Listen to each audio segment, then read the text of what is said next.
Hello, my name is Joanna Irvin, and this is a presentation over my literature review for international relations theory. After discussing the many theories in IR that have dominated the discipline, I was interested in studying post-structuralism to see where it fits and what critiques it makes about these theories. And the three pieces of literature that I will present on today, I feel contribute to the relevancy of post-structuralism in IR today, and as well they show where Michel Foucault and others' ideas are sometimes misused and where they actually fit in reconceptualizing theory of IR. So first is Saul Newman, who wrote Anarchism, Post-Structuralism, and the Future of Radical Politics. He writes about post-structuralism, where it fits in a post-Marxist era, where far-right politics is re-emerging, and why post-structuralism is crucial to the discipline right now. So he goes over where post-structuralism disagrees with other theories about the legitimacy of concepts like state sovereignty and the rule of law, and he shows where post-structuralism views them just as that concepts.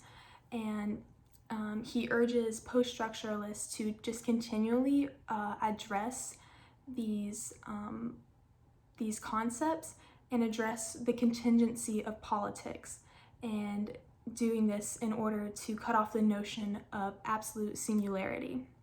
So also with Newman, Richard Schechner studies how everything can be viewed as performance.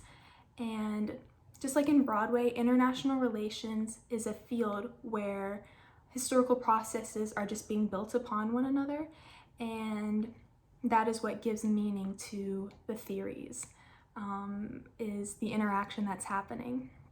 So IR theory has just been ideas constructed off of other theories and other ideas, and post-structuralism would change this and see it in a more inductive lens of the world, dismantling constructions to see what is really happening in the social world.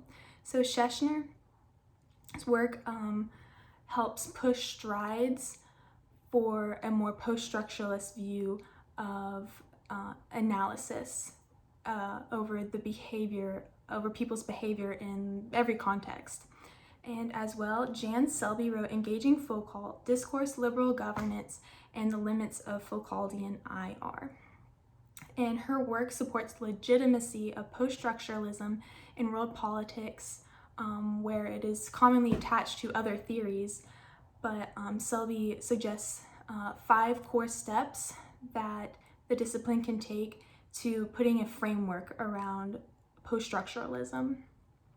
And this is essentially to see the international as irreducible and specific, where Foucault and others' ideas, which constitute post-structuralism, how they do not associate with any other theory, but the whole premise is to break down and interrogate how behaviors and theories build off of one another.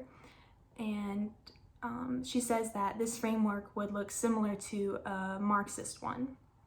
So I have learned that post-structuralism offers great insight into the interactions that happen in the discipline and when people are theorizing about international politics. And I think it is at a stage where scholars are working to make the perspective stick, and in doing that, creating a framework showing where it relates to every context of study. And I think post-structuralists have a lot of ground to cover at this point in getting it to be a greatly accepted critical analysis of IR. And as explained by these theorists, this is hard because people are inclined to build theories off of theories. It is a challenge for the school right now to set itself apart and become concrete, because the whole premise is to show how everything needs to be interrogated to see what is happening. So I do not know where the theory will end up in a few years, but I think that these authors offer great insight and suggestions for the theory moving forward. And that is all for my presentation. Thank you for listening, and that is Post-Structuralism in International Relations.